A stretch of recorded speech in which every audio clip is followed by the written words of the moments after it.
Hey guys, today I'm going to show you how to export to Photoshop and back to Lightroom Classic. First, we are going to go to the Develop tab at the top right part of our page. And from here, you're going to select the photo you want to export. And you can make your changes right here within Lightroom. And once you're done with it, right-click on the photo at the bottom and click on Edit in Adobe Photoshop.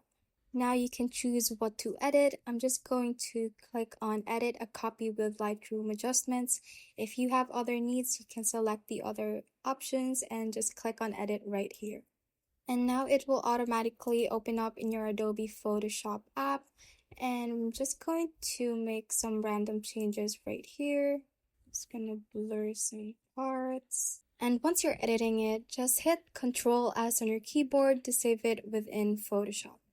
Now let's go back to the Lightroom app, and as you can see, the edits that we made on Photoshop is automatically applied within the Lightroom as well.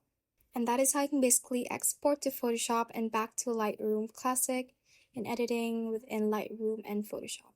Thanks for watching, and if you found this useful, hit that like button and subscribe for more videos like this.